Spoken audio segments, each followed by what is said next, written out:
Last night, I turned off my iPhone, and I will not be turning it back on again until May 1st. Means I'm going to go the entire month of April and the last 2 days of March without using my iPhone or iPad mobile operating system. And for me, I am in the Apple world, so it's iOS. I'm not using any iOS products for basically the whole month, the 33, 34 days. And that is what I'm doing.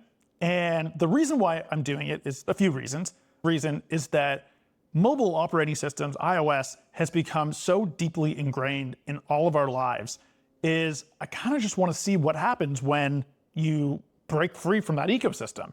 Does my life get way better? Does it get way worse? Do areas get way better and areas get way worse? What are the frustrations? What are the benefits? But I kind of find out what happens. And it's sort of like this unconscious thing that I've only begun to start to realize of how deeply ingrained, for me, iPhone is in my life when I decide to stop using it.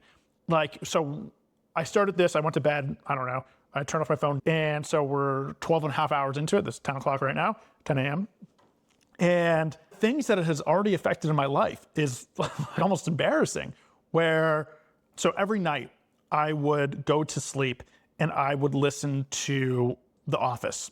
And that was sort of my thing. I would listen to The Office on my phone, I'd put it on Peacock, and I'd watch it or turn it the other way. On top of that, I have these Oslo headphones, which are like sleep headphones I just really like using them and comfortable to sleep with.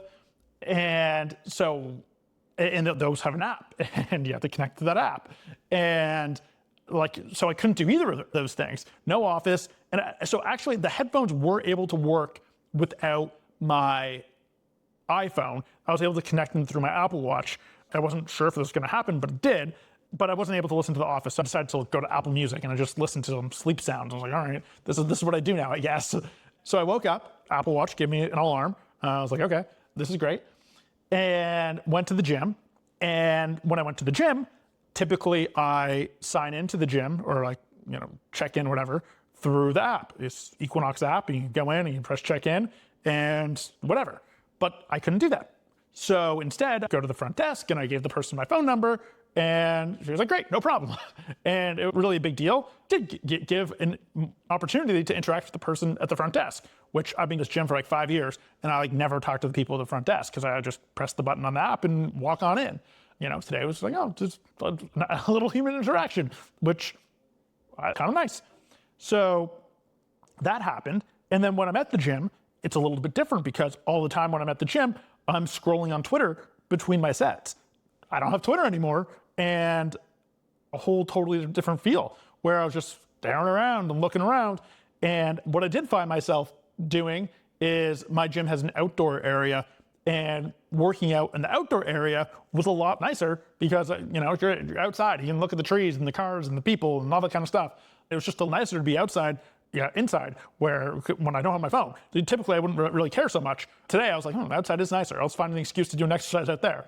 Already, this kind of feels cliche, where I don't have my iPhone, and what finding myself is 12 hours in is more human interaction, and I'm liking the outdoors. Or we'll see if this holds true for the next, 30 whatever days. Then cliches might sort of be true. But anyways, so I also have a flip phone, and I will be using this to call, and I do have cellular on my Apple Watch, so I'm actually not even sure how much I'm going to use this, but I have a flip phone. It has a phone number. It's a different phone number than my iPhone. Apple Watch does have my same phone number, so I'm able to get text and everything like that. It's just such a pain in the ass to use. For essential communication, it's there. A good segue into how I even got into this type of stuff and why I'm doing this, and that is startup. And we're based in Santa Monica. Prior to this, I worked at Snapchat as a product designer. And when I left, the whole thing that I wanted to do was figure out AI happening. I was like, what is the next great consumer business going to be made possible because of AI? And I kind of had this thought late 2023, and that's when I kind of left and was like, all right, let's do this thing. There's going to be a whole bunch of startups that have emerged in the consumer space and that made possible because of AI. But weirdly, that has not really happened yet. So, I mean, if it has happened and it wasn't, me or my company, I would have been, there's a few companies, if you really kind of like stretch the definition of consumer, have sort of done it. One of which is Suno, which I've got a lot of friends at. They're like the AI music startup, but that doesn't really feel like it. Maybe it's Perplexity, but like, again, that's not really it either. I left Snapchat with the idea of like, let's figure out how to build this next great consumer company. And for the last 2.5 years, we've been trying to figure out how to do that. We've built lots of stuff. We've experimented with lots of things, and none of them have worked until what we're doing right now, which is kind of working, which is great. We've been experimenting, and sort of like the big sort of bet I've been making since very early on is I think people are sort of fed up with their smartphones and they don't really want to be using them more. So a big thesis of mine is that if you're going to build the next great consumer company, it needs to be something that, initially what I was saying, it needs to be something that kind of allows people to use their phone less. And, it's not going to be this advertising-based business model that, if you're successful, is going to consume more of your time, and then therefore they can show ads to you. And that's companies like Instagram, TikTok, Snapchat. That's their business model. So they want you to just spend more time on their products. I think broadly, people are fed up with that, and they already spend too much time on their devices, and they're looking for things that are going to reduce their screen time effectively. A year ago, we started building this product called Stella Foster. It was a really easy to use AI assistant. And initially we were targeting seniors, where it was like, okay, AI is going to be great for everybody, but seniors might be adopting AI a little bit less because of the barriers to using the technology. And we can make something that's so easy to use that even the seniors will use it. And what we ended up doing is building an AI that works all through calls and text. So it just has a phone number, there's no app or anything. And so if you've got a landline and you're an old person, or if you've got a flip phone, you can use it and you just call or text the number, and then boom, you've got AI, and there you go. So we did that. And I guess maybe unsurprisingly, the seniors were a tough market to really crack. We tried lots of different things. And what we did do is we did this one thing where I did a seminar for seniors in Santa Monica, and then we had the local news kind of film it, because it was a very wholesome thing. I was going around teaching all these old people about AI and how to use Stella and whatever. It was great. It was lovely. And we had the news film it. And then when the news filmed it and then they aired it, we had this unexpected thing happen, is that a whole bunch of people started using it that were not seniors. That we started finding users from the Hasidic Jewish community really strongly adopting the product. And I didn't know too much about the Hasidic community, but it turns out in the Hasidic community, they largely use what they call kosher phones, but they are effectively just flip phones of one form or another. And a high-level understanding is that a part of their religion is that they want to limit the use of technology, and rabbis and powers that be have sort of determined that a flip phone is the sweet spot, where, okay, there is some communication stuff that you might sort of need and we understand is a requirement to live in life. The Hasidic community, they use flip phones. And then what happened is, I remember vividly, it was like January 14th, we had a huge spike in users. And it was a huge spike in users from the Hasidic community. I was like, holy shit, like, this is great. Understand what to make of it. A pretty long process of really digesting what is going on, why this is happening, and like what this means for us as a company, where we have all these people on flip phones using our product, and what's going on. And then, so I'll give all this context because years ago, before we even had the idea of this product, identified this idea that people want to be using their smartphones less. And then fast forward to today, we have a product that is doing extremely well for people that the Hasidic community is. We're doing this trend before it was even a trend, made it a part of their religion. And I think more broadly, there are going to be more and more people that are not in the Hasidic community, that are just regular people living their lives, that are looking for ways to use their phones less. And hunch is that AI is going to be the catalyst that allows people to break free from their mobile operating systems, their iOS or Android, and create another option for people. These are for people that might want to be using their device more intentionally and not be doom scrolling and not being sucked into Instagram, or not being, kind of just sucked in by their devices. Because at the end of the day, these devices, they're just not good for you. And Steve Jobs did an incredible thing in creating the iPhone, but I think they've sort of lost their soul where they've sort of just become this profit maximizing thing and they're a little bit amoral. And it's not really, I think if Steve Jobs were around today, the iPhone would not be what it looks like. It would have a much stronger point of view on what a great device looks like that actually helps people. iPhones and Android as well are eroding people's quality of life, and they are taking away a lot of things, and they're not leading to people having the highest quality lives. Scrolling is just not good. And Instagram, TikTok, Snapchat, for me, X is my social media choice. And before doing this stuff, I was just looking at my screen time, and it is embarrassing. I would spend basically an hour and a half, 2 hours a day on X. I was working out, when I was at work, it's just open. I was just scrolling and reading. Like, what am I doing? Like, it was not leading to a higher quality life of mine, but it was just right there. And that's sort of the thing, is obviously in 2026, you need your iPhone. How do you live life without your iPhone? It has all the essentials on it, whether it be checking into Equinox or your email or two-factor authentication or your banking apps. It has all of those essential things, and it's just like, you freaking need it. But then at the same time, it also has all these other things that are bullshit, and they are not helping you live your best life or even neutral, actively products undermining your success in life. And we're filming this, 30th. And just last week, there was that ruling against Facebook and I think YouTube about the person had mental health issues and made the claim, and they successfully won the claim, that products were doing things that contributed to her mental health challenges.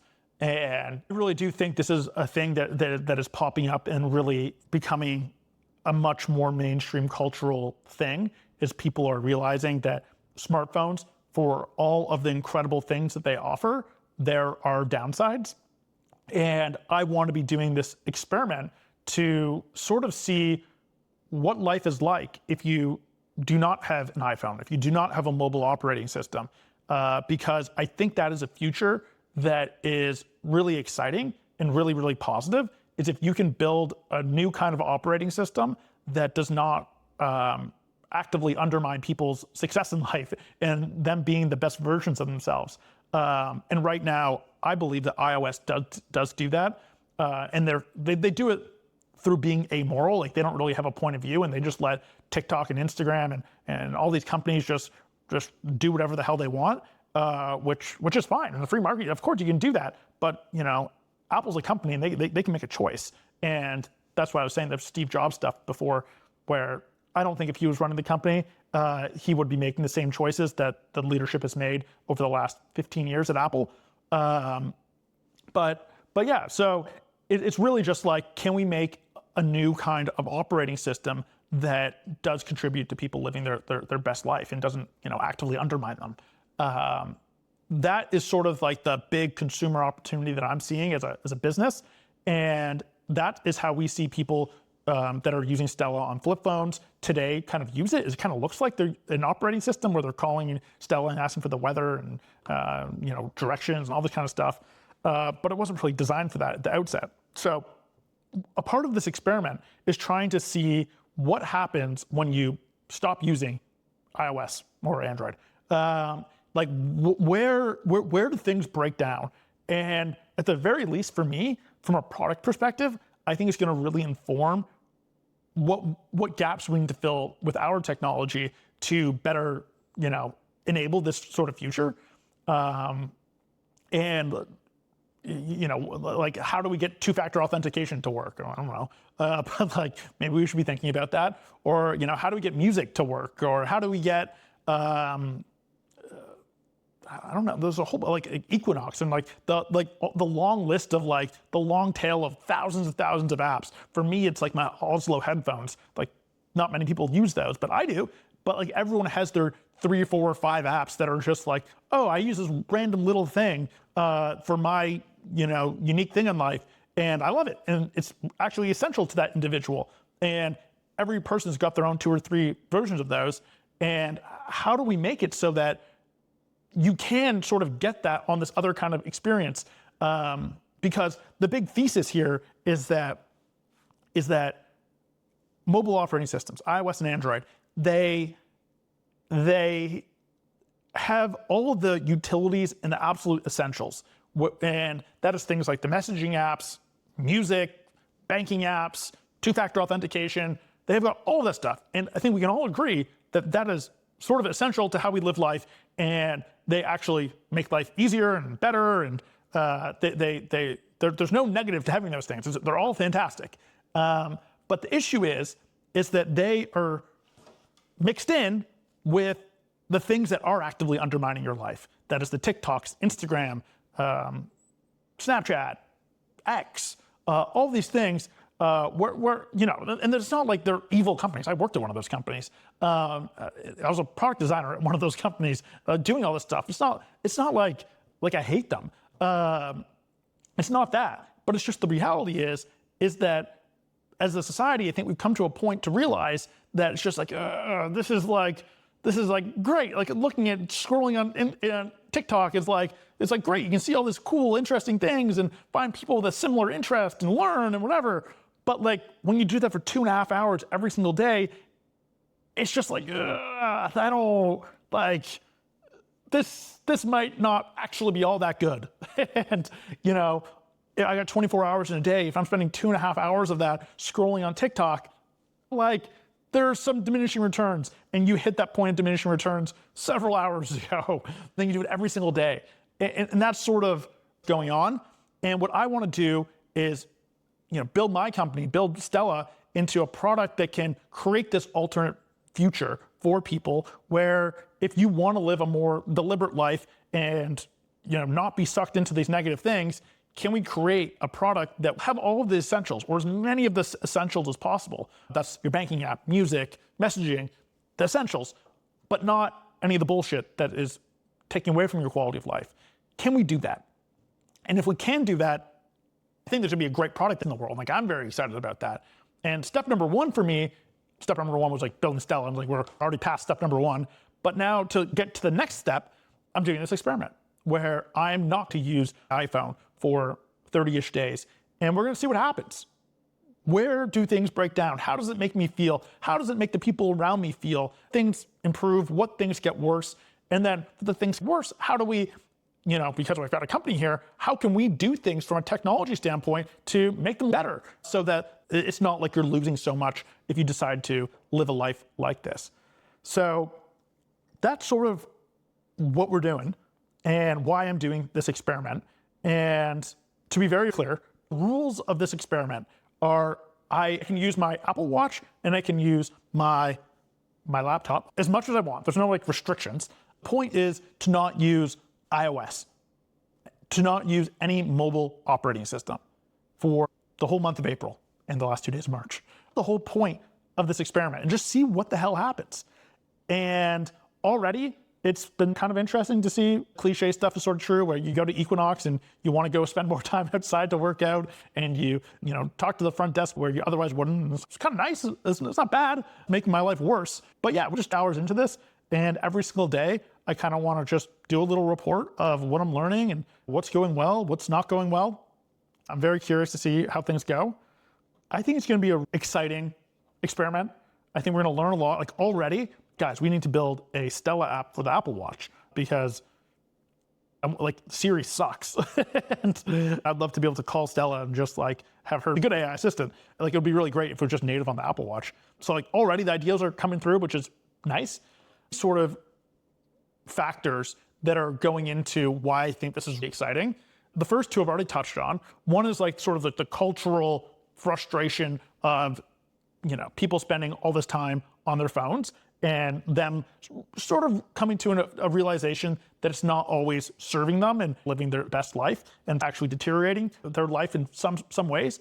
So it's that piece. And I think that can be summed up in this book, Jonathan's book, The Anxious Generation. There's a lot of books that are kind of touching on these themes, but I think he's probably the thought leader on this type of stuff. And where it's just look, these phones are not good, really not good for young people. But there's also the business reasons of why this is the case, where iPhone, I think, is undisputed in being the best product ever in like the history of humanity. Like it's hyperbole. Like it literally is the best product ever. It's definitely made the most revenue ever for a product. And it is just like this incredible device, but it's so incredible that it has sunk its tentacles so deep into every part of our life that all of the essential things are mixed in with this bullshit stuff. And there's no way to separate those things. And Apple as a company don't have their founder CEO anymore. And as a result, because what you really need is you need someone that's got big fucking balls, or a founder, to be like, all right, we've went down a path where we've created a product that's not serving our users and living their best life. And we don't want that. And them changing the product so that it does not have any negative things that are hurting their users. Tim Cook is just clearly not going to do that, because what is required is they have to take some bold action. Be like, no, we're going to disrupt our business, and we are going to say TikTok, YouTube, or X, or whatever. There's rules, or you can't do this, or they make a product that would operate differently so that it would not negatively hurt their end customers, the iPhone users. But they just haven't done that. They're pretty amoral, it seems like, as a company at this point. There is no third option for the stuff that Jonathan Haidt talks about in his book. If you realize the negative implications of smartphones and you want to do something else, you could get a flip phone, you can get an Apple Watch, you can do some things, but they all kind of fucking suck. And it's just such a bummer. And what we're trying to do is try to figure out, like, okay, what are these other options?